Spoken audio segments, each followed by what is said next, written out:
இறைவன் முன்பாக நம்முடைய காரியங்கள் ஒவ்வொன்றும்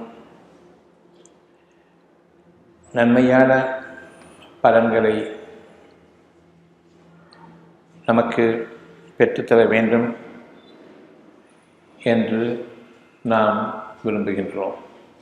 அவன் முன்பாக நம்முடைய எண்ணங்களும் என்னுடைய செயல்களும் நம்முடைய பேச்சுக்களும்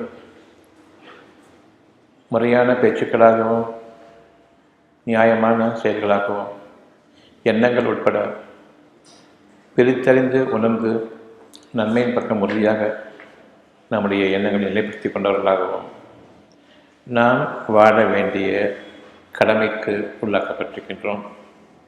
பிறந்தது முதலாக இறக்கும் வரையில் உங்களுடைய எண்ணங்களை நீங்கள் சீராக வைத்துக் கொள்ளுங்கள். எண்ணங்களுக்கு மாறு செய்ய வேண்டாம். எண்ணங்களில் தீமைகள் இருக்க வேண்டாம். எண்ணங்களில் நயவஞ்சகம் இருக்கக்கூடாது. பொய்களும் அங்கு இருக்கக்கூடாது. என்னுடைய வாழ்க்கையை நான் ஆரம்பிக்கின்றேன் என்று நம்முடைய தொழில்களில் நாம் முனைகின்றோம். சொந்தமாக வாழ வேண்டும் என்று விரும்புகின்றோம். இன்னும் நம்முடைய நன்மைகளுக்காக வேண்டி தேர்தலிலும் நான் இறங்குகின்றேன். என்னுடைய வாழ்க்கையை ஆரம்பிக்கின்றேன். எந்த ஒரு தொழில் செய்தாலும் சரி அல்லது ஒரு திருமணம் செய்தாலும் சரி நான் வாழ்க்கையை ஆரம்பிக்கின்றேன்.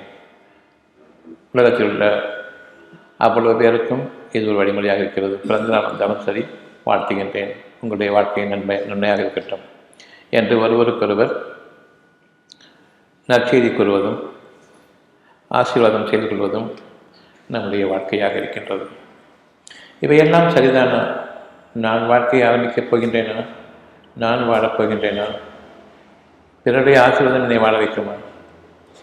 இவையெல்லாம் நம்முடைய மனதில் கேட்க வேண்டிய கேள்விகள். ஒவ்வொரு விஷயத்திலும் அங்கு கேள்விகள் நிலைத்திருக்க வேண்டும்.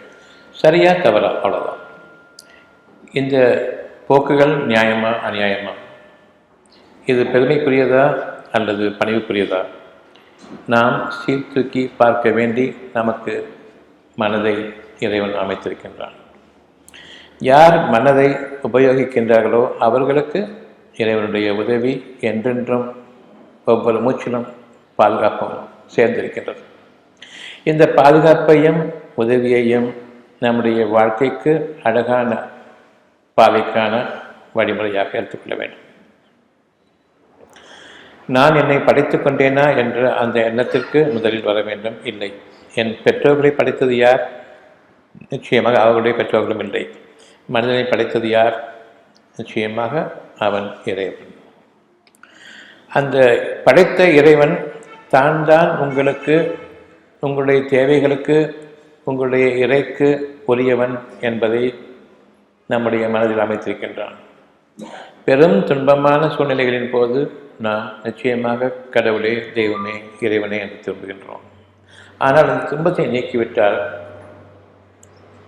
எதற்காக நாம் அவனை அழைத்தோமோ அதனை மறந்துவிட்டு சுகபோகங்களில் ஆகின்றோம்.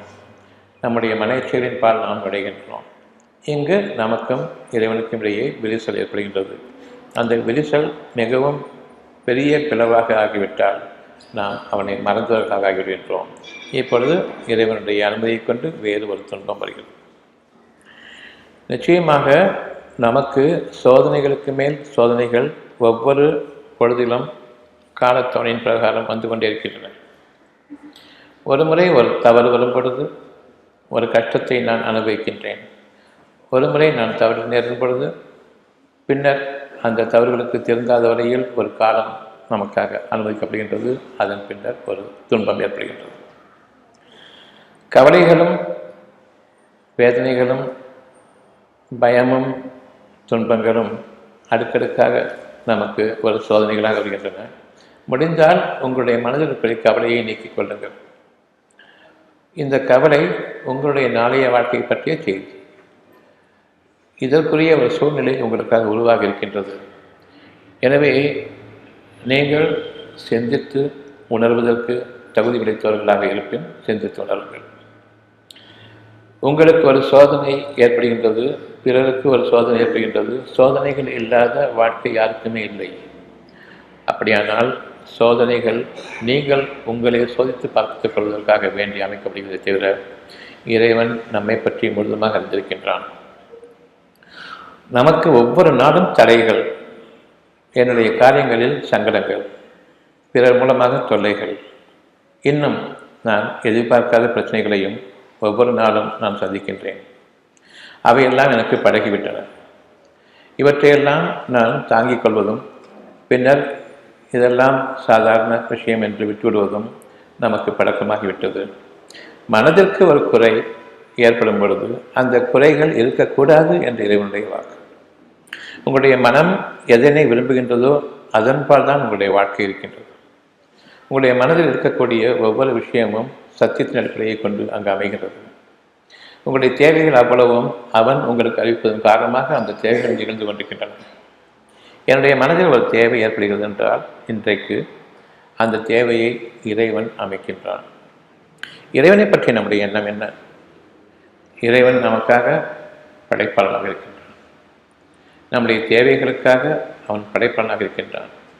அந்த தேவையை உங்களுக்காக உருவாக்கிவிட்டு பின்னர் உங்களுக்கு அறிவிக்கின்றான் இது உங்களுடைய தேவை என்று. சுகமாக வாடுங்கள், மனதுக்கு பொருத்தமான வாழ்க்கை வாடுங்கள். மனதுக்கு எந்த துன்பமும் தீண்டாத வாழ்க்கை வாடுங்கள், எந்த கஷ்டமும் இல்லாத வாழ்க்கை வாடுங்கள். மனதுக்கு கேடான வாழ்க்கை வாழ வேண்டாம். எது எனக்கு பிடிக்காதோ அந்த வாழ்க்கை எனக்கு வேண்டாம் என்று விரும்புகின்றேன். எது எனக்கு அழகானதோ அது வேண்டும் என்று விரும்புகின்றேன். இவ்வளவுதான். உங்களுக்காக பிரித்தறியக்கூடிய செய்தி இவ்வளவுதான். உங்களுக்கு மனதிற்கு பொருத்தமில்லாத வாழ்க்கை கூடாது, மனதிற்கு பொருத்தமான வாழ்க்கை வேண்டும். மனதிற்கு பொருத்தமான வாழ்க்கை வேண்டும் என்றால் மனம் எல்லோருக்கும் சமமானது. நன்மையை நன்மை என்று கூறும், தீமையை தீமை என்று கூறும், அசிங்கத்தை அசிங்கம் என்று கூறும், அழகானதை அழகானது என்று கூறும். இதில் மாற்று கருத்துக்கு இடமே இல்லாத வகையில் ஒவ்வொருவருடைய மனதையும் ஒரே தன்மையோடு அமைத்திருக்கின்றான். இதில் சந்தேகமில்லை. இங்கு வந்து உட்கார்ந்திருக்கிறோம், நல்ல பேச்சை கேட்க வேண்டும், அவ்வளோதான். கெட்ட பேச்சை கேட்கக்கூடாது. மனசுக்கு பொருத்தமான பேச்சை கேட்க வேண்டும். மனதிற்கு உறுதி கொடுக்கக்கூடிய பேச்சை கேட்க வேண்டும். மனதிற்கு சமாதானமான பேச்சை பேச வேண்டும், கேட்க வேண்டும். இந்த நாள் எனக்கு நன்மையான நாளாக அமைய வேண்டும். இதெல்லாம் எல்லோரும் மனதில் இருக்கக்கூடிய ஒரே ரகமான செய்தி. இதனை நாம் மாற்றி ஒருவருக்கு ஒன்று மற்றொருவருக்கு இன்னொன்று என்று நாம் மாற்றிக்கொள்வதில்லை. இது மாற்றமாக அமையும் என்றும் நாம் மனதில் கொள்ள முடியாது. நன்மையை கேட்கும் பொழுது அவ்வளவிற்கும் அதே நன்மைதான். சமாதானமான ஒரு வார்த்தை கேட்கும் பொழுது அவ்வளவிற்கும் சமாதான வார்த்தை தான். உணர்ச்சிவசமான பேச்சை பேசும்போது அவ்வளவிற்கும் உணர்ச்சிவசமானதுதான். கேலியும் கிண்டலமாக இருக்கும் பொழுது அவ்வளவிற்கும் அது கேலியும் கிண்டலமாகத்தான் இருக்கும். ஆனால் இந்த இரண்டில் உங்களுக்கு எது வேண்டும்? சுகமானதும் அமைதியானதுமான செய்தி வேண்டுமா? வாழ்க்கை முழுமைக்கும் உங்களுடைய மனதிற்கு பொருத்தமான நன்மையையும் உறுதியையும் அளிக்கக்கூடிய பேச்சு வேண்டுமா? சத்தியத்தை கொண்டு அந்த பேச்சுகள் வேண்டுமா? அல்லது வெறுமனே பேசிக்கொண்டு போக வேண்டுமா என்பதையும் உங்களுக்கு கேள்விகளாக கேட்கும் பொழுது ஒவ்வொரு விஷயத்திலும் அந்த பதில் அழகான பதில் அவ்வளவிற்கும் பொருத்தமானதாக இருக்கும். மனதை இறைவன் அப்படித்தான் படுத்திருக்கின்றான். இங்கு வரும்பொழுது குளித்துவிட்டு வர வேண்டும், தூய்மையான உடை உடுத்த வேண்டும், கண்களுக்கு அசங்கமாக இருக்கக்கூடாது, அசுத்தமாக இருக்கக்கூடாது என்றெல்லாம் மனதில் இருக்கின்றது. அறிவிப்பன் இறைவன் தான். ஆக அந்த மனதில் இருக்கக்கூடிய ஒவ்வொரு எண்ணமும் உங்களுடைய இறைவன் உங்களுக்காக அமைத்திருக்கக்கூடிய நாளைய வாழ்க்கையினுடைய இன்றைய ஆசீர்வாதங்கள், இறைவனுடைய அழகான கட்டளைகள், மனதிற்கு நிறைவான கட்டளைகள். ஆக என் மனதிற்கு நான் பொருத்தமாக வாழ வேண்டும் என்பது இறை கட்டளை. உண்மையோடு நீங்கள் வாழ வேண்டும். என் மனதிற்கு பொருத்தமான வாழ்க்கையில் இருக்கும் பொழுது உங்களுக்கும் அதே மனம், அதே பொருத்தம் உங்களுக்கும் உண்டு. எனக்கு மட்டும் சுகம் வேண்டும் என்று கேட்கும் பொழுது அவ்வளவு பேருக்கும் நான் விரோதி. சமுதாயமே சுகமாக வாழ வேண்டும் என்று இருக்கும் பொழுது இறைவன் பொறுப்பேற்றுக் கொள்கின்றான். உங்களுக்காக பிரார்த்தனையாக அமைகிறது. அப்படியானால் நான் எனக்கு ஒரு நன்மையை தேடும் பொழுது பிறருக்கு அதில் தீமை இருக்கக்கூடாது. எனக்கு ஒரு லாபத்தை தேடும் பொழுது பிறருக்கு அதில் நஷ்டம் இருக்கக்கூடாது. எனக்கு ஒரு சுகத்தை தேடும் பொழுது பிறருக்கு அதில் ஒரு சுகவீனம் இருக்கக்கூடாது. பிறருக்கும் எனக்கும் சுமூகமான ஒரு வாழ்க்கை எனக்கு அமைய வேண்டும். என்னுடைய நன்மைகளுக்கும் பிறருக்கும் அதே நன்மைகள் உருவாக வேண்டும். பிறருடைய நன்மைகளில் எனக்கும் பங்கிருக்கிறது, என்னுடைய நன்மைகளில் பிறருக்கும் பங்கிருக்கின்றன. மனதில் இருக்கின்றது அந்த வாழ்க்கை, உங்களுடைய செயல்பாடுகளில் கிடையாது. அதை நீங்கள் செயல்படுத்துவதற்கான திறமையோ அறிவோ பெற்றவர்கள் இல்லை. உங்களுக்காக அந்த வழிமுறையையே உங்களுக்கு இறைவன் உங்களுடைய இயற்கையாக உள்ளத்திலிருந்து அமைக்கின்றார். உள்ளத்திலிருந்து பிறக்கக்கூடிய ஒவ்வொரு விஷயமும் இறைவனுடையது. இறைவனை நான் பொறுப்பேற்படுத்துகின்றேன். ஒருவருக்கு ஏற்படக்கூடிய ஒரு விஷயம், ஒரு சுகமான செய்தி மற்றவர்களுக்கும், உங்களுக்கு மட்டுமல்ல. ஏனென்றால் மனம் சமமானது. மனம் ஒவ்வொருவருக்கும் சமமானது. நன்மை என்று 800 கோடி மக்கள் இருந்தால் அவ்வளவு பேருக்கும் ஒரே நன்மை தான். ஆம் என்று சொல்லக்கூடிய வார்த்தை தான் இருக்கும். கெட்டது என்று சொல்லக்கூடிய வார்த்தையாகத்தான் இருக்கும். துரோகம் இழைக்கக்கூடாது என்று சொல்லும் பொழுது துரோகம் இழைக்கக்கூடாது என்று ஒவ்வொருவரும் கூறுவார்கள். நயவஞ்சகம் கூடாது என்று சொல்லும் பொழுது கூடாது என்று கூறுவார்கள். அப்படியானால் உங்களுடைய உள்ளத்தில் இருக்கக்கூடிய ஒரு நற்செய்தி அது உலக மக்கள் அனைவருக்குமா, உங்களுக்கு மட்டுமா? நான் எனக்கு மட்டும் என்று எண்ணுகின்றேன். இங்கு எனக்கும் என் இறைவனுக்கும் இடையே மிக பெரும் பிளவு ஏற்பட்டுள்ளது. நீங்கள் உங்களுடைய இறைவனுடைய உதவியை கொண்டு மட்டுமே வாழ வேண்டும்.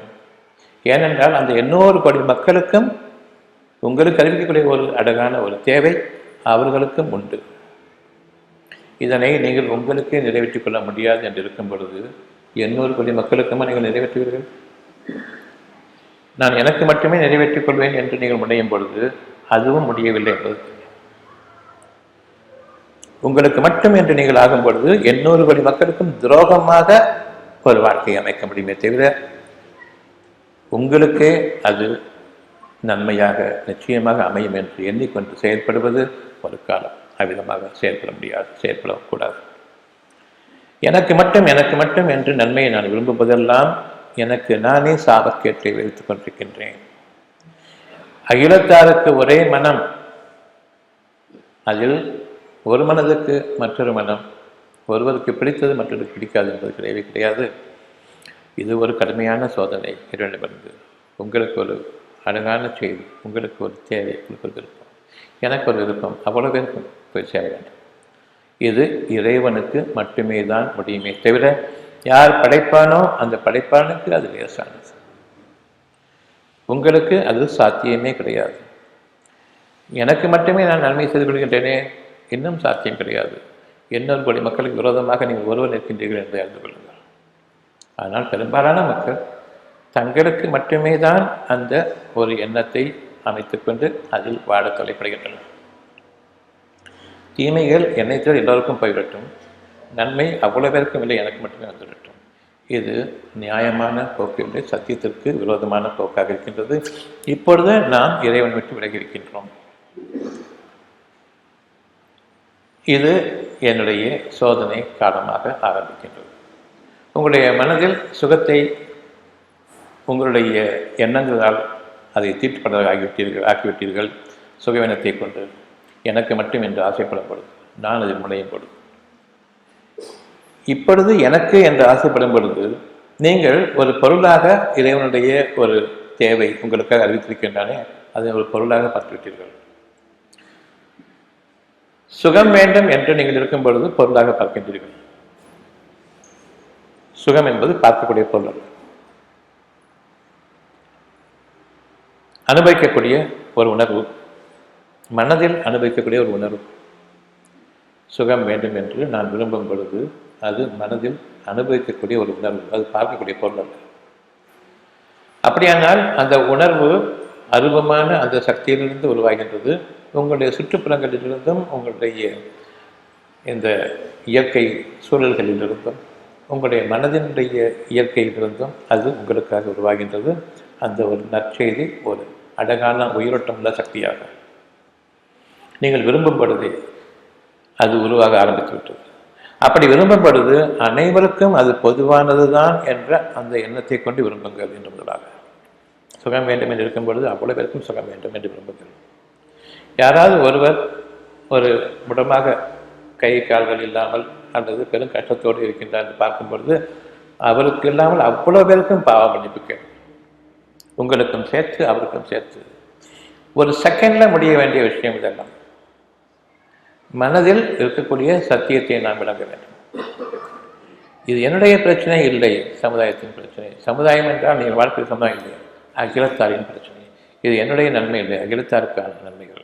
உங்களுக்காக எந்த ஒரு மூச்சிலும் இறைவனுடைய இந்த இறை தேவை, இறைவனுடைய கட்டளை உங்களுக்குள் இறக்கப்படாமல் இல்லை. ஒவ்வொரு மூச்சிலும் அந்த உயிர் சக்தியானது இறங்குகிறது. நீங்கள் எந்த ஒன்றையுமே உருவமாக ஆக்கிக் கொள்ளாதீர்கள். நாம் அனைவரும் பணம் என்ற ஒன்றை உருவமாக ஆக்கிக் கொண்டிருக்கின்றோம். அதில் சுகம் இருக்கின்றது. மனிதர்கள் கண்டுபிடித்த சுகப்பொருள்களை அனைத்தையும் நாம் நம்முடைய தேவையாக ஆக்கிக் கொண்டிருக்கின்றோம். அது நிச்சயமாக சுகம் இல்லை. ஒவ்வொரு பொருளிலும் கஷ்டம் இருக்கின்றது.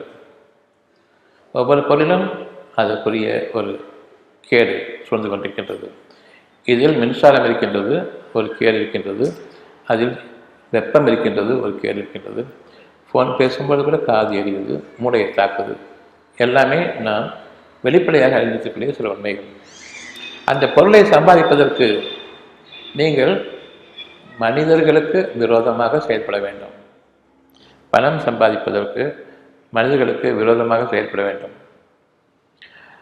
எனக்கு மட்டும்தான் என்ற எண்ணம் அங்கு வரும். அவ்வளவும் எனக்கு வேண்டும், மற்றவர்கள் எக்கேடாவது கெட்டுப்போகட்டும் என்ற எண்ணம் வரும். அவர்கள் நெருங்கிய உறவினர்களாக இருந்த போதிலும் சரியே, எக்கேடாவது கெட்டுப்போகட்டும் என்ற எண்ணம் வரும். நிச்சயமாக இறைவன் இதை கொண்டு சோதிக்கின்றான். உங்களுக்கு சில நெருக்கமான உறவுகளையும் அமைத்திருக்கின்றான். உறவுகள் என்று வைத்துக் கொண்டிருப்பீர்கள். நீங்கள் உங்களுடைய உறவினர்களிடம் அன்பை மேற்கொள்ளுங்கள். இது ஒன்றுதான் நான் உங்களிடமிருந்து எதிர்பார்ப்பது. குறைந்தபட்சம் உலக மக்கள் அவ்வளவு பேருக்கும் நன்மையை தேட வேண்டாம். குறைந்தபட்சம் உங்களுக்குள் இருக்கக்கூடிய, நான் ஏற்படுத்தக்கூடிய ஒரு குடும்ப உறவில் நன்மை உண்டாகட்டும் என்று விரும்புங்கள். அவர்களுக்கு விரோதமாக நான் செயல்பட்டுவிட வேண்டாம் என்று விரும்புங்கள். உங்களிடம் இருப்பதிலிருந்து நீங்கள் குறைவாக கொண்டிருந்தாலும் சரி, அதிகமாக கொண்டிருந்தாலும் சரி, உரிமையுடையவர்களுக்கு அந்த உரிமைகளை கொடுங்கள். இன்னும் நீங்கள் தாராளமாக கொடுங்கள். நிச்சயமாக உங்களுடைய உள்ளத்தையும் உங்களுடைய செயல்பாடுகளையும் இறைவன் கவனித்துக் கொண்டிருக்கின்றான். அதற்குரிய நற்கூலி பல மடங்கு அதிகமாக நமக்கு வழங்குவதற்காக வேண்டி நம்மை கவனித்துக் கொண்டிருக்கின்றான். வெறுமனே கவனித்துக் கொண்டிருக்கவில்லை. இப்பொழுதும் நாம் பேசிக்கொண்டிருப்பதும் கேட்டுக்கொண்டிருப்பதும் இறைவனுடைய அனுமதியை கொண்டுதான். அங்கு என்ன நிகழ்கிறது இப்பொழுது என்பதை இறைவன் கவனித்துக் கொண்டிருக்கின்றான். நீங்கள் இந்த விஷயத்தில் உங்களை மாற்றிக்கொள்ளப் போகின்றீர்களா இல்லையா? ஒவ்வொரு விஷயத்தையும் உங்களுக்காக அவன் அறிவித்துக் கொண்டிருக்கின்றான். சிறிய அளவில் உங்களுடைய குடும்பத்திற்குள் நீங்கள் மற்றவர்கள் நன்மையை நாடுங்கள். உங்களுடைய பெரிய உறவுகளுக்குள், சுற்றம் உறவுகளுக்குள் நன்மையை விரும்புங்கள். நீங்கள் உங்களுக்கே நன்மை செய்து கொள்ள முடியாது. ஆகவே நீங்கள் பிறருக்கும் நன்மைகள் செய்ய முடியாது. நன்மைகளை நீங்கள் அவர்களுக்காக விரும்ப முடியும், அவ்வளவுதான்.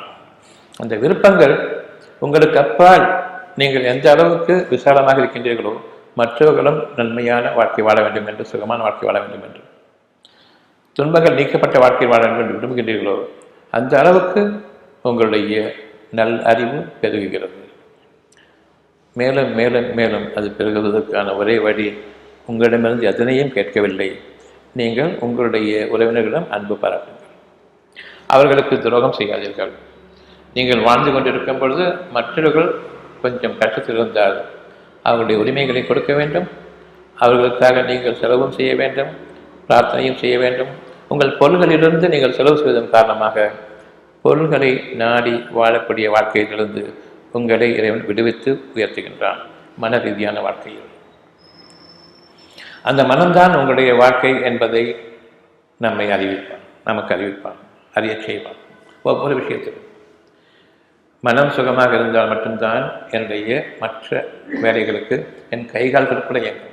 மனம் சுகமாக இல்லை என்றால் எவ்வளவு பலசாலியாக இருந்தாலும் சரி, என் கைகால்கள் கூட சோர்ந்து போகும். படுத்த படுக்கை விட்டு எழுந்துவது கூட மனம் வராது.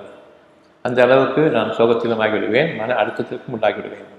இன்னும் என்னுடைய உடல் உறுப்புகள் ஒவ்வொன்றுமே அந்த மன அழுத்தத்தின் காரணமாக பாதிக்கப்படும். பின்னர் நோய்களும் உருவாகின்றன. எனக்கு ஏற்படக்கூடிய நோய்களுக்கான காரணம் என்னுடைய மனதின் சுகவீனம் என்பதை நாம் ஒவ்வொருவரும் தனித்தனி முறையை உணர வேண்டும். இறைவன் நமக்கான ஒரு சோதனை காலத்தை இப்பொழுதும் சரி நிர்ணயித்து விட்டான். மன அளவில் உங்களுக்கான நாளைய வாழ்க்கையை பற்றிய ஒரு கஷ்டம் இருக்கிறது. இன்றைய வாழ்க்கையை பற்றிய கஷ்டம் நாம் நிச்சயமாக அதனை கவனிப்பதில்லை. நாளைய வாழ்க்கையை பற்றிய கஷ்டம், இன்றைய வாழ்க்கையில் எனக்கு சில கஷ்டம் இருக்கின்றன. ஆனாலும் இந்த கஷ்டம் நாளைக்கு அதிகமாகிவிட்டால் இது எத்தனை காலத்திற்கு இந்த கஷ்டம் நீடிக்கும்? இது சரியாக போகுமா, எவ்வளோ காலத்துக்கு நான் அனுபவிப்பேன் என்று இந்த அடிப்படையில் நாளைய வாழ்க்கையை பற்றி நான் இன்னைக்கு அமைக்கிறேன். இன்றைய வாழ்க்கையில் உங்களுக்கு எந்த கஷ்டத்தையும் நான் அமைக்கவில்லை. இப்படியே தொடர்ந்தால் என்ன ஆவது என்று நீங்கள் எண்ணுகின்றீர்கள். நாளைய வரைக்கும் நீங்கள் சென்று முடிவு வரைக்கும் சென்று இந்த கஷ்டம் எனக்கு உண்டு, இப்படித்தான் அமையும், நான் துன்பத்துக்குள்ளாவேன் என்று மனிதர்கள் கற்பித்த அறிவை கொண்டு நீங்கள் உங்களுடைய எண்ணங்களில் கூட்டுத்தொகையில் அமைந்துவிடுகின்றீர்கள். இன்னைக்கு பற்றிருக்கிற கஷ்டத்தை தெரியல, நாளைக்கும் கஷ்டம் அதிகமாக இருக்குன்னு சொல்லிட்டு நாளை வரைக்கும் உள்ள அவ்வளவு கஷ்டத்தையும் சேர்த்து இன்னைக்கு அனுபவிக்கிறேன். மனம் தாங்குகிறது. இன்றைய வாழ்க்கையை மட்டுமே நாம் பார்க்கும் பொழுது கஷ்டமில்லை. நாளைய வாழ்க்கை உங்களிடம் இல்லை என்பது உங்களுடைய மனதுக்கு அறிவிக்கப்பட்டிருக்கின்றது. மனம் ஒன்றுதான் எல்லோருக்கும். யார்கிட்ட வேணாலும் கேளுங்க, நாளைய வாழ்க்கை உங்கள்கிட்ட இருக்க கிடையாது. அப்படின்னு யார்கிட்ட இருக்குது? இறைவன் இருக்கு. எப்படி மறுக்கின்றோம்? அந்த நாளில் இவ்வளவு கஷ்டங்கள் அதிகமாகும் என்று இப்பொழுது கணக்கு போடுகின்றமே. எந்த அடிப்படையில்? பெருமையின் அடிப்படையில். எனக்கு கொஞ்சம் கணக்கு போட தெரியும், 1 2 3 தெரியும், அதை வச்சு நான் கணக்கு போடுறேன். இப்படி தான் அமையும். இத்தனை நாள் கழிச்சு இன்றைக்கி இவ்வளோ வியாதி இருக்குது, கொஞ்சம் அதிகமாகிக்கிட்டே வருது. நீங்கள் முயற்சி பண்ணுறீங்க அதை குறைக்கிறதுக்காக. அந்த லெவலுக்கு வாங்க. நீங்கள் முதல்ல என்னுடைய நோய்கள் நீக்கிக் கொள்வதற்காக நான் முயற்சி செய்கின்றேன், ஆனால் முடியவில்லை. ஒவ்வொரு முறையும் நான் முயற்சி செய்யும் பொழுது அதிகமாகி கொண்டிருக்கிறது. இது போதாத உங்களுடைய அறிவு எந்த எல்லைக்கும் அது உங்களுடைய நன்மையின் பாதையில் இட்டுச் செல்லாது. ஆனால் உங்களுக்கு கேடுகளின் பாதையில் நிச்சயமாக உங்களுடைய வேதனைகளை அதிகரிக்கும் என்பது உங்களுடைய முயற்சிகளின் பலன் இல்லை என்று தெரியும் பொழுது ஏன் நாம் அதனை கவனிப்பதில்லை? தொடர்ந்து முயற்சி செய்து கொண்டிருக்கின்றோம். தொடர்ந்து எனக்கு பின்னடைவு தான், இன்னும் என்னுடைய நிலைமை மோசமாகிக் கொண்டிருக்கின்றது. எந்த ஒரு தருணத்திலாவது நீங்கள் இறைவன் பக்கம் திரும்ப வேண்டும் என்று உங்களை பார்த்து கொண்டிருக்கின்றான். ஆனால் முடிவாக என்னுடைய எல்லையில் நான் எதை வைத்திருக்கின்றேனோ இப்படித்தான் இந்த முடிவு என்று அந்த முடிவுக்கு செல்லும் வரையில் இறைவன் பக்கம் நான் திரும்ப கொள்ள இல்லை. கடைசியில் எல்லா மனிதர்களுக்கும் ஒரே மனம், இனிமேல் தாங்காது. இப்பொழுது எல்லோரும் ஒரே மாதிரி கடவுளை பிரார்த்திப்போம். மனம் எல்லோருக்கும் ஒன்றுதான் என்று அறிந்து கொள்ளுங்கள். பெருமையின் காரணமாக மனம் மாறுபடுகின்றது. இல்லை, நாம் எல்லாம் படித்தவர்கள், நாமெல்லாம் விஞ்ஞான ரீதியாக முன்னேறிவிட்டோம், நிறைய மருந்துகளை கண்டுபிடித்து விட்டோம், நமக்கு அறிவு இருக்கின்றது, அந்த அறிவை உபயோகப்படுத்த வேண்டாம். அறிவை உபயோகப்படுத்துங்கள். ஒவ்வொரு முறையும் உபயோகப்படுத்தும் பொழுது உங்களுக்கு உண்மையில் சத்தியமாக உங்களுடைய அறிவு ஆற்றல் மிக்கதாக இருக்குமானால், உயிரோட்டம் கொடுப்பதாக இருக்குமானால், அந்த உயிரை நீங்கள் படைத்திருக்கின்றீர்களா என்பதை பாருங்கள். என்னுடைய நோய்களுக்கு காரணம் உயிரோட்டம் குறைந்து கொண்டிருக்கின்றது, பலவீனம். அதன் காரணமாக அந்த உறுப்புகள் உயிர்த்தன்மை இழந்து நோய் பற்றக்கூடிய தன்மையாக அமைகிறது. இதுதான் நோய்களுக்கு காரணம். என்னுடைய உயிரோட்டம் குறைந்து அதனுடைய சக்தி நிலை குறைந்து பலவீனமாகி நோய் பற்றக்கூடிய தன்மையை அது அடைகிறது. இதுதானே காரணம். அந்த நோய்களுக்கு காரணம் சாதாரணமாக சருகுகள் இருக்கின்றன, அது காய்ந்து உடர்ந்து இறந்து விடுகின்றது, மரம் பட்டு போகின்றது. ஆனால் அதில் கெட்ட சக்திகள் இருக்கும் பொழுது அந்த மரத்தில் புழுப்பூச்சிகள் உருவாக்கும். சதுப்பு நிலங்களில் நிறைய கிருமிகள், நிறைய வேண்டாத உயிரினங்கள்லாம் உருவாகும். தெளிவான தண்ணியில் அது உருவாகாது. சுத்தமான மீன்கள் உருவாகும். இன்னும் சதுப்பு நிலங்களில் முதலைகளும் உருவாகும். அங்கு அப்படியானால் என்னுடைய நோய்களுக்கு காரணம் வெறும் பலவீனம் மட்டுமல்ல, அந்த பலவீனத்தின் காரணமாக உடலில் இருக்கக்கூடிய அந்த கெட்ட சக்திகள் நீக்கப்படாமலே போகிறது. அங்கு அது பாதிப்புக்குள்ளாக இருக்கின்றது. நோய்களின் காரணமாக சிதைகிறது, புழுப்பூச்சிகள் பற்ற ஆரம்பிக்கின்றன, அங்கு நோய் கிருமிகள் தொற்றுகின்றன. நீக்கிட முடியாது. உங்களுடைய கெட்ட சக்திகளை நீக்க வேண்டும். சக்தி என்ன என்பது நமக்கு தெரியாது. நான் இப்போ உங்கள்கிட்ட பேசிக்கிட்டு இருக்கும் போது ஒரு சக்தி இருக்குது. கோபமாகவும் உணர்ச்சி வசமாகவும் நான் பேசுகிறேன்னு சொன்னால் இருக்கிற சக்தியை நான் அதிகமாக செலவழிக்குமா இல்லையா? கோபத்திலும் ஆத்திரத்திலும் அவசரத்திலும் நான் பேசும் பொழுது, உணர்ச்சி மயமாக பேசும் பொழுது என்னுடைய சக்தியினுடைய விரயம் பல மடங்கு அதிகமாகிறது. அந்த சக்தியை நீங்கள் கேட்கும் பொழுது உங்களுடைய உள்ளத்திலும் உணர்ச்சிகள் அதிகமாகிறது. நீங்களும் உங்களுடைய உணர்ச்சிகளால் பாதிக்கப்படுகின்றீர்கள். சமாதானமான பேச்சுக்கு அங்கு சமாதானமான இதயம், வெறித்தனமான பேச்சுக்கு அங்கும் அதே உணர்ச்சிகள் தோன்றும். நாம் ஒட்டுமொத்தமாக ஒரு கெட்ட மனதுக்கு கேடான ஒரு சமுதாயமாக உருவாக்கப்பட்டு கொண்டிருக்கின்றோம். நல்ல பேச்சையே பேசுங்கள் என்பது இறைவனுடைய வாக்கு. நல்ல எண்ணங்கள் இல்லாமல் பேச்சு கிடையாது. அந்த எண்ணங்களுக்கு நமக்கு ஒரு சக்தி வேண்டும். எதிரியை நான் சமாளிப்பதற்கு எனக்கு அவனை விட அதிக சக்தி வேண்டுமா, குறைவானது வேண்டுமா? நான் கோபமாக பேசும்பொழுது எனக்கு நானே விரோதமாக இருக்கின்றேன். என்னுடைய சக்தி விரயமாக கொண்டிருக்கிறது, அநியாயமாகவும் அக்கிரமமாகவும்.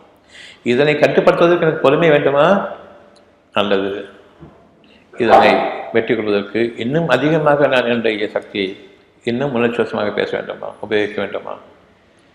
நாம் என்ன செய்து கொண்டிருக்கின்றோம்? கோபமும் அவசரமும் ஆத்திரமும் கவலையும் குரோதமும் பகைமையும் எல்லாமே ஒன்று சேர்ந்து கொண்டிருக்கின்றது பல பல விதமான விதாச்சாரங்களில். அதனை நான் அடக்க வேண்டுமா, இல்லையா? பொறுமையை கொண்டு அடக்க முடியுமா, அல்லது இன்னும் வீராவேசத்தை கொண்டு என்னை நான் அடக்க வேணும்? எப்படி அது சாத்தியம்? ஒரு எதிரியை நான் வெற்றி கொள்வதற்கு அந்த எதிரிக்கு என்ன பலமோ அதை விட அதிகமாக பலத்தை உபயோகப்படுத்த வேண்டும் என்பது உங்களுடைய வழிமுறை. இறைவனுடைய வழிமுறை பொறுமையாக இருக்கும். பொறுமைக்கு நிகராக வெற்றி கொள்வதற்கு எதுவும் கிடையாது. எனக்கு நானே உணர்ச்சி வசப்பட்டிருக்கும் பொழுது நான் அந்த உணர்ச்சி மையத்தை கட்டுப்படுத்துவதற்கு எனக்கு பொறுமை வேண்டுமே தவிர இன்னும் உணர்ச்சி வசம் அதிகமாகி என்னை நானே கட்டுப்படுத்திக் கொள்கிறேன் என்று நான் நினைய முடியாது. இப்படித்தான் வீராவேசத்தோடு செயல்படக்கூடிய ஒவ்வொன்றும் உணர்ச்சியோடு நான் செய்யக்கூடிய ஒவ்வொரு காரியமும் எனக்கு விரோதமாக அமைகின்றன. உங்களுடைய நோய்கள் குணமாக வேண்டும் என்றால் அந்த கெட்ட சக்தியானது நீக்கப்பட வேண்டும். அப்படி என்றால் இறைவன் கூறுவது பொறுமையை மேற்கொள்ளுங்கள். இறைவனுடைய வாக்கு அத்தியாயம் 8:65. நீங்கள் அறப்போர் புரிவதற்கு விரும்புங்கள். அறப்போர் நீங்கள் மேற்கொள்ளுங்கள். அறப்போர் மேற்கொள்வதற்கு நீங்கள் விரும்புங்கள். இறைவன் போரை உங்களுக்கு கடமையாக்கியிருக்கின்றான். வாழ் போர் அல்ல, உணர்ச்சிமயமான போர் அல்ல, வீராவேசமான போர் அல்ல. என் பாதையில் நீங்கள் போடுங்கள். அறப்போர். அறப்போருக்கும் வாழ் போருக்கும் வித்தியாசம் இருக்கின்றது. அறத்தின் வழியில் நான் போர் புரிய வேண்டும். இறைவனுடைய பாதையில் போர் புரிவது அறப்போர். உங்களுடைய பாதையில் போர் புரிவது உங்களுடைய பெருமைக்கு, உங்களுடைய அக்கிரமத்துக்கும் அநியாயத்துக்கும் நீங்கள் ஒருவரை எதிர்த்துக்கொண்டு ஒருவரை மற்றவரை எதிர்த்துக்கொண்டு செய்யக்கூடிய போர். எந்த போரை இறைவன் விரும்புவான்? என்னுடைய வழியில் என்னை போர் செய்ய விடுங்கள் என்று விரும்புவானா? உங்களுடைய பாதையில் நீங்கள் போர் செய்யுங்கள், உங்களுடைய போரில் நான் உங்களுக்கு உதவி செய்கிறேன் என்று கூறுவானா? நீங்களும் அக்கிரமக்காரர்கள். யார் உங்களுக்கு பகைவர்களோ நீங்களும் அவர்களுக்கு பகைவர்கள். மனதின் அடிப்படையில் உங்களுக்கு மட்டுமே அவ்வளவு சுகமும் வேண்டும், உங்களுக்கு மட்டுமே அவ்வளவு சுகாதாரங்களும் வேண்டும், உங்களுக்கு மட்டுமே அவ்வளவு செல்வ செழிப்பும் வேண்டும் என்று விரும்பக்கூடிய நீங்கள் மற்ற 800 கோடி மக்களுக்கு பகைமையாகும். அப்படியே ஒவ்வொருவரும் சமுதாயத்துக்கே பகைவர்களாக இருந்து கொண்டிருக்கும் பொழுது நீங்கள் ஒருவரை அடித்துக் கொண்டு சார்வது இறைவன் பிடிக்குமா? அல்லது பொறுமையை மேற்கொள்ளுங்கள், நான் உங்களோடு இருக்கின்றேன் என்று கூறுகின்றான். பொறுமையாளர்களுடன் நான் இருக்கின்றேன் என்பது இறைவனுடைய வாக்கு. அத்தியாயம் 2:153. பொறுமையோடு இருப்பவர்களுடன் நான் இருக்கின்றேன், இறைவனுடைய வாக்கு. நிச்சயமாக நீங்கள் பொறுமையை மேற்கொள்ளுங்கள். அந்த பொறுமை இருக்கும் பொழுது நான் கூட இருக்கின்றேன். இனி உங்களை யார் வெல்ல முடியும்? இறைவன் என்னோடு இருக்கக்கூடிய அந்த இறைவனுடைய வாக்கு, பொறுமையை மேற்கொள்ளுங்கள், நான் உங்களோடு இருக்கின்றேன்.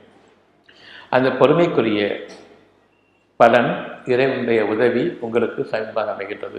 இப்பொழுது உங்களுக்காக போர் புரிவது யார்? இறைவனா நீங்களா? எப்பொழுது பொறுமை வேண்டும்? உணர்ச்சிவசத்தில் ஆகும் பொழுது, கோபத்தில் இருக்கும் பொழுது, அங்கு உங்களுக்கு கெட்ட சக்திகள் உங்களை அறியாமலேயே உங்களிடமிருந்து வெளியேறிக் கொண்டிருக்கின்றது, உங்களுக்கு விரோதமாக. இப்பொழுது அந்த கெட்ட சக்தி அடைக்குவதற்கு நீங்கள் என்ன செய்ய போகின்றீர்கள்? உங்களுக்கு விரோதமாக நீங்கள் உங்களுடைய கெட்ட சக்திகளை உருவாக்கி கொண்டிருக்கின்றீர்கள். அது உங்களுடைய கோபத்தின் காரணமாக. இப்பொழுது அந்த கோபத்தை அடக்குவதற்கு, வீரத்தை அடக்குவதற்கு இன்னும் அதிகமான சக்தியை செலவு செய்ய போகிறீர்களா? உங்களை அடிப்பதற்காக வேண்டி. கோபம் அதிகமாக வேண்டுமா, கோபம் குறைய வேண்டுமா? எங்கு என்னுடைய நோய்கள் உருவாகின்றன என்பதை கவனிக்க வேண்டும். எனக்கு ஒரு நோய் வந்துவிட்டால் என்னுடைய இறைவனிடம் நான் கேட்பது பொறுமையை கூடிய இறைவனே. முதலில் என்னுடைய கோபம் நீங்க வேண்டும், என்னுடைய ஆத்திரமும் என்னுடைய அவசரமும் நீங்க வேண்டும். அப்படி என்றால் நான் பிற மனிதர்கள் மீது வைத்திருக்கக்கூடிய என்னுடைய பகைமையையும் வெறுப்பையும் நீக்கியாக வேண்டும். யார் மீது எனக்கு அதிகமான வெறுப்பும் பகைமையும் இருக்கிறதோ அதை நீக்க வேண்டும்.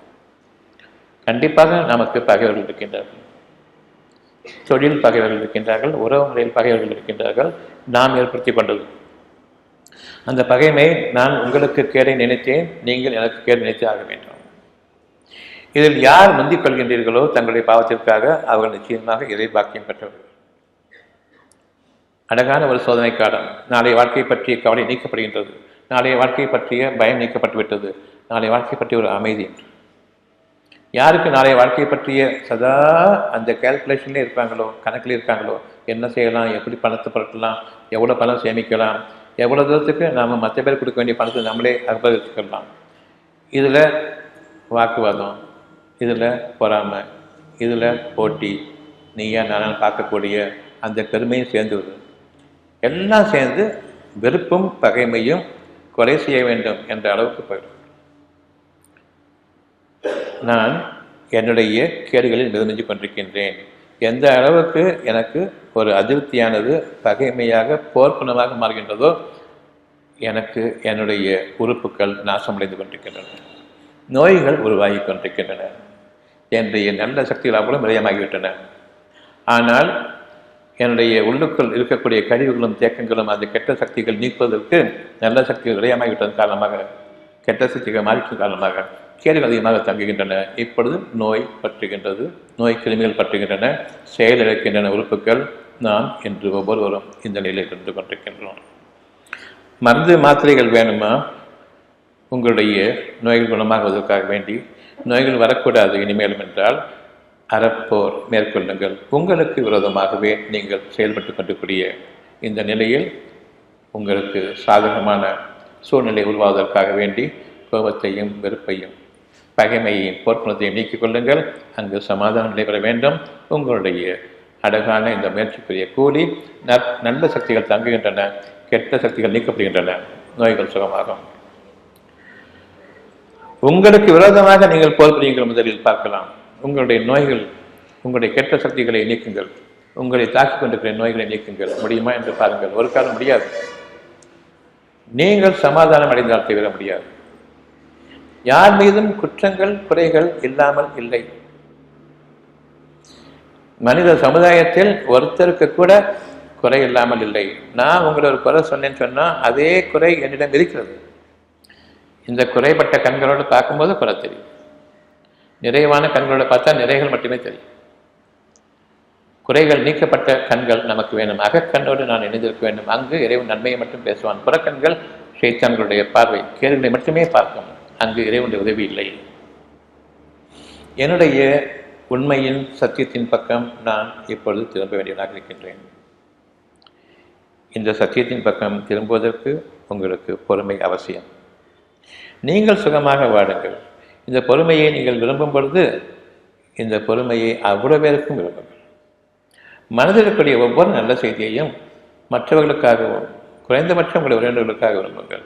நன்மையை செய்யுங்கள். இப்பொழுது நல்ல எண்ணம் வரும்பொழுது நன்மையை நிச்சயமாக நம்மை அறியாமலே நாம் செய்து கொண்டிருப்போம். அது இறைவனுடைய காரியமாக இருக்கிறது.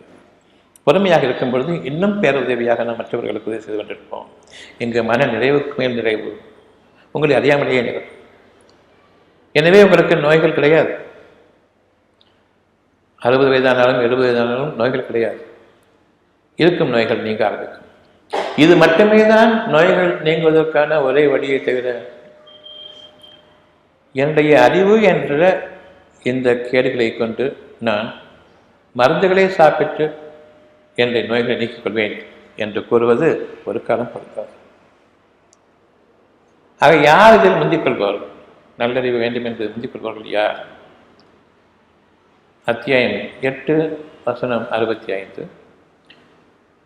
நபியே மனிதர்களை அறப்போருக்கு ஆர்வமூட்டுகிறார்கள். எனக்கு நான் என்னுடைய தீமைகளை எதிர்த்து போர் செய்ய வேண்டுமா வேண்டாம்? அவங்கள போர் செய்கிறது ஒரு பக்கம் இருக்க, எனக்கு எதிராக நிகழ்ந்து கொண்டிருக்கக்கூடிய சில தீமைகள் இருக்கின்றன, நோய்கள் இருக்கின்றன, கஷ்டங்கள் இருக்கின்றன, வறுமை இருக்கின்றது. இன்னும் நாளைய வாழ்க்கை வரையில் நான் என்னுடைய கஷ்டங்களை நிச்சயமாக பார்க்க முடிகின்றது. கஷ்டங்கள் நிகழும் என்று என் மனம் இன்று கவலைப்பட்டிருக்கின்றது. இது எனக்கு விரோதமான சக்திகள் என்னை ஆட்டி படைக்கின்றன. என்னை அந்த விரோதமான சூழ்நிலையின் பக்கம், எனக்கே விரோதமான சூழ்நிலையின் பக்கம் வெகு தொலைவிற்கு எடுத்துச் செல்கின்றன. அங்கு எனக்கு கேடுதான் என்பதை அறிவித்து நம்பச் செய்து இப்பொழுது நான் நம்புகின்றேன். என்னுடைய நல்ல சக்திகள் அவ்வளவும் நீக்கப்பட்டு கெட்ட சக்தி பூத்தப்பட்டு விட்டன. எனக்கு எதிராக போர் புரியக்கூடியவன் யார்? என்னை தவிர உங்களுடைய இறைவன் இருக்கின்றான். உங்களுக்கு சாதகமாக உங்களிடம் இருக்கக்கூடிய உணர்வாக இருக்கக்கூடிய உணர்ச்சிகளில் இருக்கக்கூடிய அந்த கேள்வியை நீக்கி நன்மையான உணர்வையும் உயிரோட்டத்தையும் கொடுத்து நாளைய வாழ்க்கையை தெளிவாக பார்க்கக்கூடிய இறைவனுடைய பாதையை காண்பிக்கக்கூடியவன் இருக்கின்றான். உங்களுடைய பணத்தை நீங்கள் செலவு செய்ய ஆரம்பியுங்கள், கொஞ்சம் கொஞ்சமாக. யார் மீது வெறுப்பு இருக்கின்றதோ அந்த வெறுப்பை நீங்கள் நீக்கிக் கொள்ள வேண்டும். அவர்களுக்கு உரியது உங்களிடம் இருக்குமானால் நீங்கள் அவர்களிடம் அதை கொடுக்க வேண்டும். கொடுக்காத வரையில் கேடுகளுக்கு மேல் கேடுகள் நிச்சயமாக உண்டு என்பதை பயந்து கொள்ளுங்கள். இறைவனுக்கு உள்ளட்சத்தோடு வாடுங்கள். அந்த இறையை அளிப்பவனுக்கு உள்ளட்சத்தோடு வாடுங்கள். இறையை அளிப்பவன் இறைவன். உங்களுக்காக கொடுக்கக்கூடிய அவனுடைய பாக்கியங்களை தடுத்துவிட வேண்டாமே, அவன் நிறுத்தி கொள்ள வேண்டாமே என்று பயப்படுங்கள். இது பயபக்தி. பொருள்களில் ஷைத்தான்களுடைய கூட்டாளித்தனம் இருக்கிறது, உங்களுடைய பணங்களில் இருக்கின்றது. அதனை வைத்து கொண்டிருக்கும் வரையில் நிச்சயமாக இறைவனுடைய அருள் சமீபமாக இருந்தாலும் உங்களை தொட முடியாத அளவுக்கு தூரமாக இருக்கின்றது. எப்பொழுது நீங்கள் செலவு செய்ய ஆரம்பிக்கின்றீர்களோ, கஷ்டமான நிலையிலும் என்ற இல்லையே என்று சொல்வதற்கு இல்லை, இல்லையே என்றால் நீங்கள் செத்து போயிருப்பீர்கள். அவ்விதமாக அதிலிருந்து கொஞ்சம் கொடுப்பதன் காரணமாக பெரும்பாலும் நிகழ்ந்துவிடப் போவதில்லை. ஆனால் இறைவனுடைய கணக்கில் அது மாபெரும் ஆற்றல் உங்களுக்காக காத்திருக்கிறது. அந்த ஒரு சைகைக்காக, செயல்கள் கூட இல்லை, சின்ன ஒரு சைகை, நானும் செலவு செய்கின்றேன் என்று இறைவனுக்காக வேண்டி என் மனதில் வெறுப்பையும் கோபத்தையும் முதலில் நீக்கிக் கொள்ளுங்கள். பிறகு இது தர்மமான செயலாகும். என்னுடைய உறவுகளுக்கு மத்தியில், என்னுடைய நட்புறவுகளுக்கு மத்தியில், என்னுடைய பங்காளிகளுக்கு மத்தியில் நான் என் பெரிய ஒரு மனக்கசப்பு வைத்துக்கொண்டு ஒரு நல்ல காரியம், நிச்சயமாக அது நல்ல காரியம் இல்லை. இதை நீக்கிக் கொள்வதற்கு சங்கடமாக இருக்கிறதா? ஆனால் இறைவனுக்கு பிடித்திருக்கிறது. 42:23 நீங்கள் உங்களுடைய இறைவனிடம் அன்பு பாராட்ட வேண்டும் என்பதை தவிர உங்களிடம் நான் எந்த குழியும் கேட்கவில்லை. இது கஷ்டமா? என்னிடம் கேளுங்கள், நான் தருகிறேன் உங்களுக்கு. அதனை நீங்கள் கேட்பதும் இல்லை. ஆனால் நீங்கள் என்னிடம் கேட்பதெல்லாம் பணம் பணம் பணம் என்ற ஒன்றை தவிர இல்லை. பணம் வேண்டுமென்றால் நிச்சயமாக நான் என் குணக்கேடுகளுக்கு ஆளானால் தவிர இந்த பணத்தை சம்பாதிக்க முடியாது.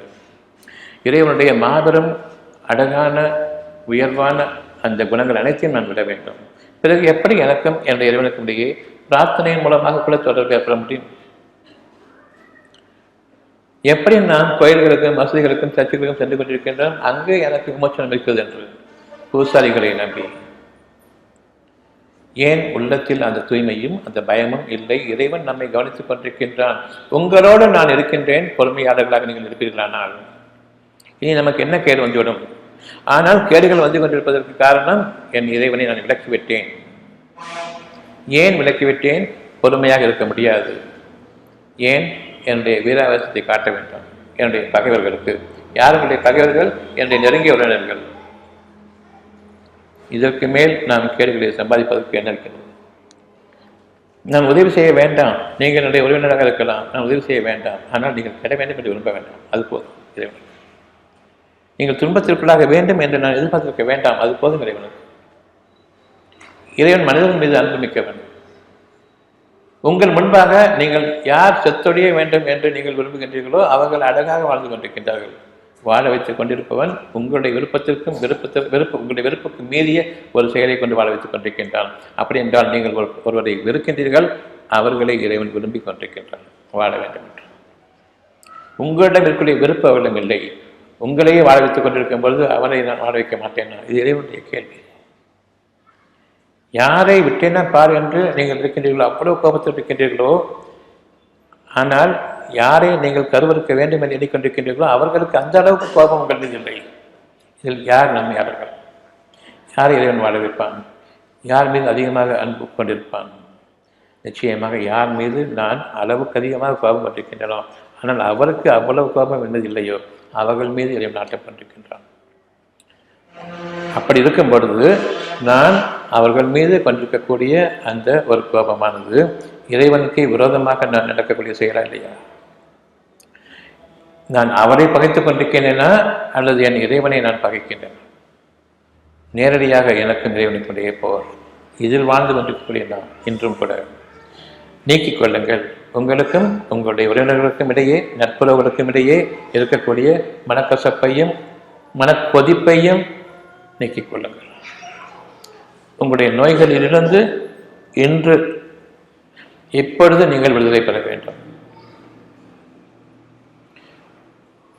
இந்த எண்ணத்தில் இருப்பதன் காரணமாக, அமைதி இருப்பதன் காரணமாக, யாருக்கும் எந்த விதமான கேடும் வேண்டாம் என்று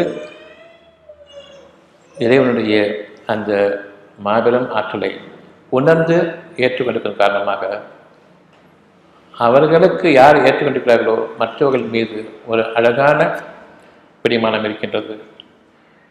ஒரு அழகான நிறைவான செயலாற்றல் இருக்கின்றது. இது இறை வழி மருத்துவம்.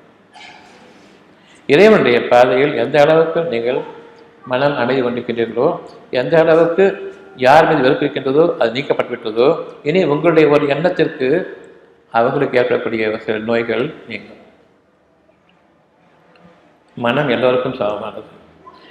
மனதில் இருக்கக்கூடிய உறுதிக்கும் மனதில் இருக்கக்கூடிய அந்த ஆற்றலுக்கு நிகராக உங்களுடைய கைகால்கள் இருக்கக்கூடிய அந்த தெம்பு ஒருபோதும் செயல்பட்டு வராது. ஒருபோதும் அது ஒரு சமமான மனதுக்கு நிகரான ஒரு எதிரியோ அல்லது மனதுக்கான ஒரு பொருளோ இதே ஆற்றலுக்குரிய சமமானதோ கிடையாது. நிச்சயமாக 2 பேர் வேறானது. உங்களுடைய கைகால்கள் இருக்கக்கூடிய அந்த ஆற்றலும் என் மனதிற்கு ஆற்றலும் மனைக்கு மடுவுக்கு மட்டும். இந்த ஆற்றலுக்கு முன்பாக உங்களுடைய பொருள் அடிப்படையிலான எந்த ஆற்றலும் நிற்காது. இன்று அணு ஆயுத போர் நடக்கக்கூடிய ஒரு சூழ்நிலை. ஒரு பட்டன் அமுக்கும் பொழுது அடியக்கூடிய ஒரு சூழ்நிலை. இப்பொழுது நாம் எப்படி இதனை மிகைக்க வேண்டும்? இந்த போரில் எப்படி வெல்வது? கோபத்தின் காரணமாக இந்த போரை வெல்ல முடியுமா? அடக்கத்தின் அமைதியின் காரணமாகவும் பொறுமையின் காரணமாகவும் நல்லெண்ணம் காரணமாகவும் இது நிகழாமல் தடுக்க முடியுமா?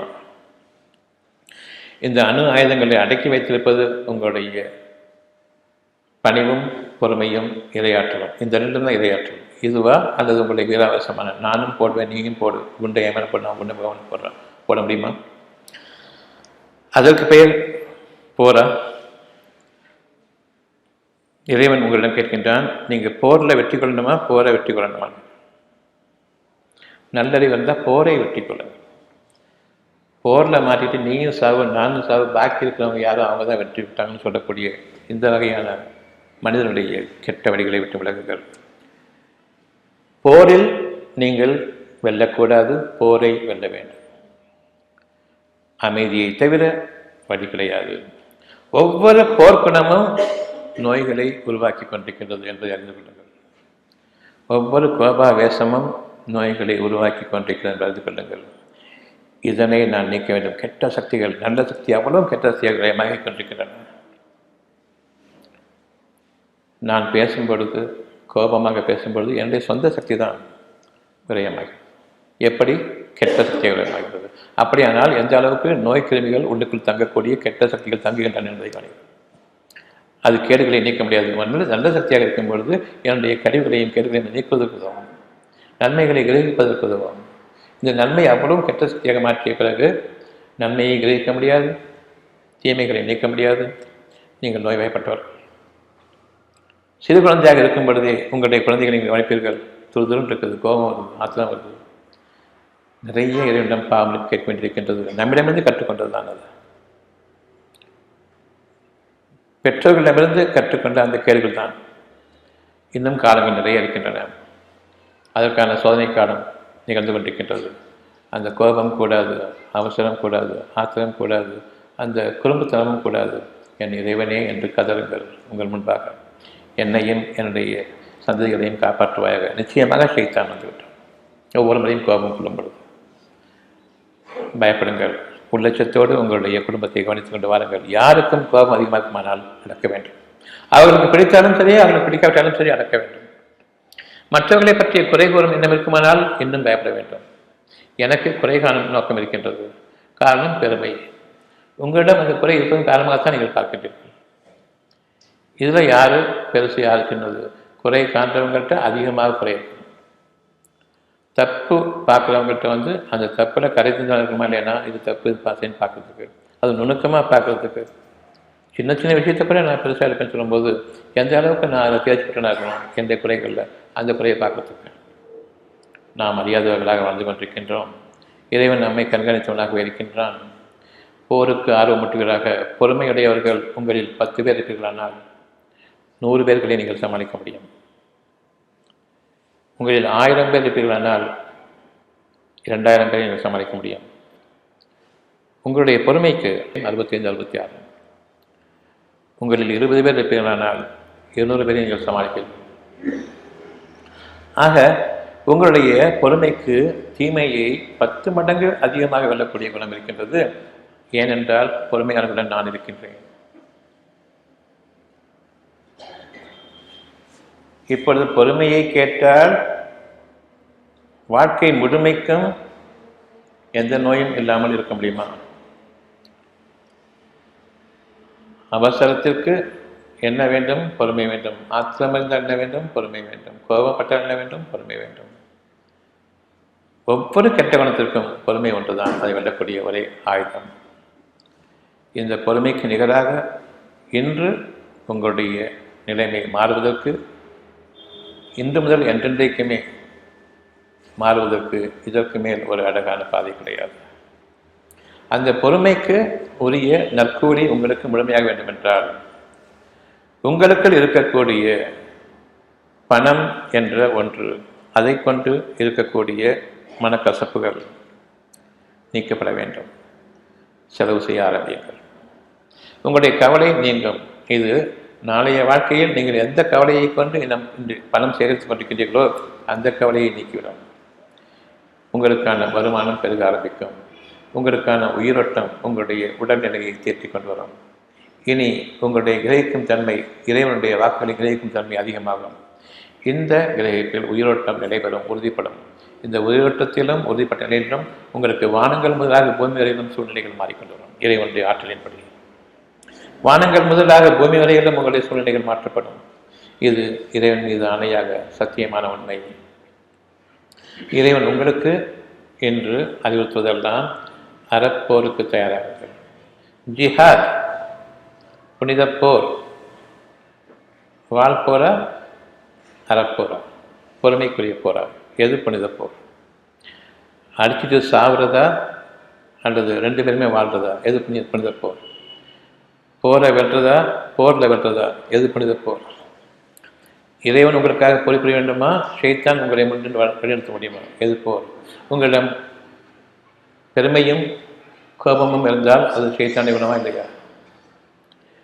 அவனுக்கும் ஆவேசம், உங்களுக்கும் ஆவேசம், 2 பேரும் அடிச்சுக்கிறீங்க. நீங்கள் 2 பேரும் ஷைத்தான்களா இல்லையா? பொறுமையோடு இருக்கும் பொழுது உங்களிடம் வானவர் தூதர்கள் இறங்குகின்றார்கள். இறைவனுடைய உதவி வருகின்றது. இந்த பொறுமைக்கு நிகராக அந்த எவ்வளவு எதிர்ப்பு இருந்தாலும் சரி, எவ்வளவு வீராவேசம் இருந்தாலும் சரி, போர் தலவரங்கள் எவ்வளவு பயங்கரமாக இருந்தாலும் சரி, அதற்கு உபயோகமே இல்லாமல் போகும். எதனை நீங்கள் விரும்புவீர்கள்? இந்த மனிதர்கள் கூறிக்கொண்டு இந்த ஜிஹாதுங்கிற போரில் நீங்கள் சேரப்படுறீங்களா? வெறித்தனமான தீவிரவாதத்தோடு சேரப்படுறீங்களா? உங்களை அடக்கி கொண்டு பொறுமையை பெரியவர்களாகவும் சகிப்புத்தன்மையுடையவர்களாகவும் இறைவனுடைய உதவி நாடியவர்களாகவும் போரை வெல்லக்கூடிய அந்த மகத்தான பண்புகளை கொண்டு மாற்றிக்கொண்டு விலகப் போகின்றீர்களா? உலகுக்கு மாதிரியாக ஜிஹாத் என்பது அறப்போ பொறுமையை கொண்டு போர் செய்வது. இறைவனை போர் செய்ய விடுவது, நீங்கள் போடுவதல்ல. பொறுமையாளர்களுடன் நான் இருக்கின்றேன் என்று இறைவன் கூறும்பொழுது இறைவன் உங்களுக்காக போரிடுகின்றான். உங்களுடைய பாதையில் அவன் போடுவான்னா அவனுடைய பாதை வேற, அவனுடைய பாதை வேறு. உங்களுடைய போர் அசிங்கமானது, அவனுடைய போர் அழகானது. உங்களுடைய போர் அழிக்கக்கூடியது, அவனுடைய போர் வாழ வைக்கக்கூடியது. உங்களுடைய போர் மனக்கசப்பை ஜென்மத்திற்கும் உலக முடியும் நாள் வரையில் உங்களுக்குள் பகைமை ஏற்படுத்தக்கூடியது. அவனுக்கு என்று உங்களுக்கு மனக்கசப்பு ஆரம்பித்ததோ அந்த நாட்களிலிருந்து இறுதி நாள் வரையிலும் உங்களுடைய நேசத்தை விளையக்கூடியது. எது வேண்டும்? யார் உங்களுக்காக போர் செய்ய வேண்டும்? புனித போர் என்பது எது? Suicide bomb. கெட்ட ஷைத்தான்களுடைய போர். இவர்கள் மனித சமுதாயத்துக்கு லாயக்கற்றவர்கள். எப்போ கையில் ஆயுதத்தை எடுத்தானோ ஷைத்தான். வல்லரசுகளாக இருக்கக்கூடியவர்களும் ஷைத்தான்களை பாதிப்பிக்கின்றார்கள். சின்ன கூட்டம் இருந்தாலும் சரி, அவங்களும் ஷைத்தான்கள் ஆயுதங்களை எடுத்துட்டு இருக்காங்க. வீராவேசத்தோட கோபத்தோட தன்னை இழந்தவங்களாக போய் நிற்கிறாங்க. இறைவனிடமிருந்து சொல்லக்கூடிய அறப்போர் இந்த 8:65 8:66 உங்களுக்காக சொல்லப்படுகிறது. உங்களிடம் பொறுமைக்குரிய குணம் இருக்குமானால் 10 பேரை நீங்கள் சமாளிக்க முடியும். ஆனால் பலகீனமாக இருக்கிறீர்களானால் குறைஞ்சபட்சம் 2 பேரை சமாளிக்க முடியும். அது 8:66. உங்களில் 100 பேர் இருந்தால் 1000 பேரை வெற்றிக்கொள்ள முடியும். பொறுமை அதிகமாக இருந்தால். பொறுமையில் பலகீனம் இருக்குமானால் 8:66 நீங்கள் 1000 பேர் இருந்தால் 2000 பேரை சமாளிக்க முடியும். 2 மடங்கு அந்த மாதிரியான வெற்றி. ஏனென்றால் உங்களுடைய பொறுமைக்கு போர் கிடையாது. போரை நிர்மூலமாக்கக்கூடியதாக, போரை தகர்க்கக்கூடியதாக. ஆக யுத்தம் என்பது இறை நம்பிக்கையாளர்களுக்கு பொருள் ஆயுதங்கள் கொண்டு, போர்க்குணம் கொண்டு, வீராவேசத்தை கொண்டு, ஆத்திரத்தை கொண்டு, ஆவேசத்தை கொண்டு நிகழ்த்துவதில்லை. பொறுமையை கொண்டு, இன்னும் சகிப்புத்தன்மையை கொண்டு. உங்களுக்கு விரோதமாக நீங்கள் செயல்பட வேண்டாம். உங்களிடம் நோய்கள் இல்லை. இந்த கோபமும் ஆத்திரமும் பிறர் மீது உள்ள மனக்கசப்பும் உங்களுடைய நல்ல சக்தியெல்லாம் கெட்ட சக்தியாக மாற்றிக்கொண்டிருக்கின்றது. சுகமான அழகான செய்திகளை கிரகிப்பது பதிலாக கெட்ட சக்திகளை கிரகித்துக் கொண்டிருக்கின்றது. இன்று உங்களுடைய எண்ணத்தை நீங்கள் சீராக்கிக் கொள்ள வேண்டும். நீங்கள் இந்த உலகத்தில் சுகமாக வாழ்வதற்கு அடிப்படை உங்களுடைய நோய்கள் என்று நீங்க வேண்டும். இங்கு நீங்கள் கேட்டுக்கொண்டிருப்பதை ஆம் என்று எப்பொழுது உங்களுடைய மனம் ஏற்றுக்கொண்டிருக்கின்றதோ இந்த நிமிடம் உங்களுடைய நோய்கள் சுகமாகிக் கொண்டிருக்கின்றன என்பதை நம்புங்கள். அடிப்படையும் காரணத்தையும் கூறிக்கொண்டிருக்கின்றேன். நல்ல சக்திகள் உயிர் சக்தி கெட்ட சக்தியாக விரயமாகிக் கொண்டிருக்கின்றது. உங்களிடம் கோபதாபங்கள் இருக்கும் வரையில் உங்களுடைய நோய்கள் போகப் போவதில்லை, சீராகப் போவதில்லை. இன்னும் மற்ற பேர் மீது குறையும் மனக்கசப்பு கொண்டிருக்கும் வரையில் உங்களுடைய கசப்பான அனுபவங்கள் தொடரும். இறைவனுக்காக நீங்கள் பொறுமையை மேற்கொள்ளுங்கள், மன்னித்து விடுங்கள். உங்களுடைய பொருள்களிலிருந்து செலவு செய்யுங்கள். பொருளின் அடிப்படையை கொண்டு மட்டும்தான் இந்த ஷைத்தான் குணங்கள் ஆரம்பமாகின. இறுதியாக உங்களுடைய பொருள்களை நீங்கள் செலவு செய்யுங்கள். என்னுமே இல்லையே, சனியின் தொலையட்டும், இன்னும் கொஞ்சம் கொடுங்க, பரவாயில்லை. உங்களுடைய பொருள்களிலிருந்து நீங்கள் செலவு செய்யும் வரையில், உங்களுடைய மனதிலுடைய கசப்புத்தன்மை நீக்கிக் கொண்டு நீங்கள் செலவு செய்யும் வரையில் உங்களுடைய நோய்கள் குணமாகாது.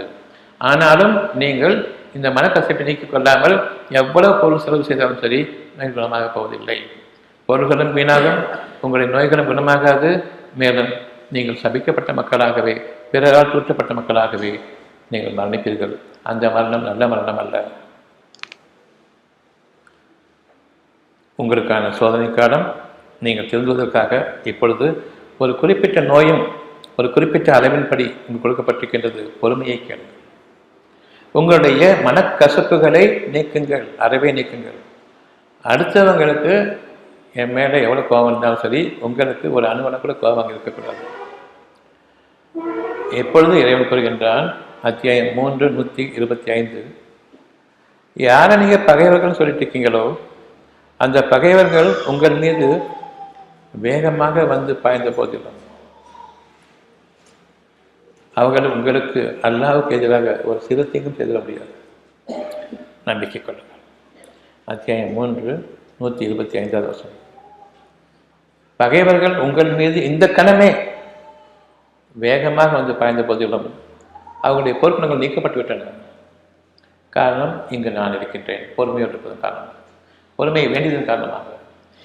இந்த பொறுமையை நான் விரும்பும் பொழுது இதற்கு முன்னுதாரணமாக இதற்கு அவன் முக்கியமான அனுமதி அளிக்கின்றான், முக்கியமான பொறுப்பை ஏற்றுக்கொள்கின்றான். இதற்குத்தான் முதல் அனுமதி. இந்த பொறுமைக்குத்தான் முதலாவது நான் செவி சாய்க்கின்றேன். இறைவனுடைய உதவி வருகின்றது. அந்த பொறுமைக்கு முன்பாக மனக்கசப்பு வேண்டாம். இது உங்களுடைய பிரார்த்தனையாக இருக்க வேண்டும். நீங்கள் உங்களுடைய இறைவனுடைய ஆற்றலை நீங்கள் கிரகிப்பதற்கு முன்பாக கெட்ட சக்திகளை நீக்கிக் கொள்ளுங்கள். தூய்மையாக இருந்தால் தவிர நீங்கள் அவனை நெருங்க முடியாது. என்னுடைய கெட்ட சக்திகள் நீக்கப்பட்டால் தவிர அவனை நான் நெருங்க முடியாது.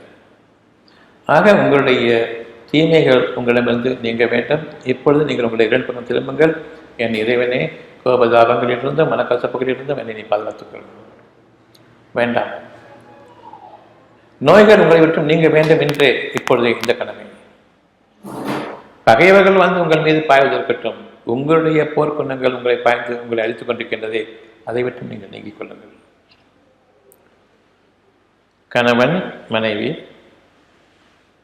பெற்றோர்கள், பிள்ளைகள், நெருங்கிய உறவினர்கள், தூரத்துறவினர்கள், இவர்களிடம் இருக்கக்கூடிய இந்த மனக்கசப்பை இருந்தால் நீக்கிக் கொள்ளுங்கள் என்று இறைவன் அனுமதியை கொண்டு பொறுமையை கூடியவனே என்று கேளுங்கள். இதற்கு நிகரான பெரும் பாக்கியம் கிடையாது. பொறுமையை நான் விரும்பக்கூடிய இந்த அழகான ஒரு பிரார்த்தனைக்கு நிகரான வேறு பிரார்த்தனை இல்லை. இனிமேல் எனக்கு நோய் இருக்கிறது என்று சொல்லி தெரியாது. கேடுகளுக்கு மேல் கேடுகள். நோயை நீக்கக்கூடிய தெளிவான பாதை அறிவிக்கப்பட்டுவிட்டது. இதற்கு அப்பாலும் நோய்கள் இருக்கின்றன. ஊர் மக்கள், உலக மக்களை நான் கேட்கின்றேன், இந்த டாக்டர்கிட்ட போகலாம், இந்த விதமான மருத்துவத்தை ஏற்படுத்திக் கொள்ளலாம், இந்த பக்குவத்தை மேற்கொள்ளலாம், இந்த உடற்பயிற்சிகளை மேற்கொள்ளலாம், இந்த பத்தியங்களை மேற்கொள்ளலாம். ஒவ்வொன்றும் உங்களுக்கு கேடான, தீமையான. மனித அறிவின் பக்கம் செல்ல வேண்டாம். மனதில் இருக்கக்கூடிய அந்த சக்தி நிலை காரணம் உங்களுடைய நோய்களுக்கு. சக்தியை உங்களுடைய மருந்துகளை கொண்டு இன்னும் மோசமாக்க முடியுமே தவிர கேடாக்க முடியுமே தவிர அதுக்கு உயிரோட்டம் கொடுக்க முடியாது. மருந்துகள் உயிரோட்டத்தை பாதிக்கும். உங்களுடைய மருந்துகளை கொண்டு நான் உயிர் வாழ்வேன் என்று கூறிக்கொண்டிருக்கின்றீர்கள். ஷைத்தானுடைய அறிவுரை. பொறுமையை மேற்கொள்ளுங்கள். மனக்கசப்பை நீக்கிக் கொள்ளுங்கள். உங்களுடைய பொருள்களிலிருந்து ஒன்று கொஞ்சம் பாக்கி இருக்குது, நான் சாப்பிட்றதுக்குன்னு, அதுலேருந்து கொஞ்சம் செலவு செய்யுங்க. நிச்சயமாக இந்த முயற்சி போதும். நீங்கள் அவனுக்காக முற்படுகின்றீர்கள் என்ற அந்த சமிக்ஞையை காட்டுங்கள். அந்த அறிகுறியை அவனுக்கு காட்டுங்கள் போதும். மனத்தின் தூய்மையோடு அந்த மனது தூய்மைக்காக இரண்டு பக்கம் திரும்புங்கள். நிச்சயமாக இன்று என்னுடைய வாழ்க்கை மாறுகிறது. இதுவரையில் இருந்த வாழ்க்கையை விட ஒரு உயர்வான நிலைக்கு மாறுகிறது. அப்படி என்றால் உங்கள் நிலையும் சேர்ந்துதான்.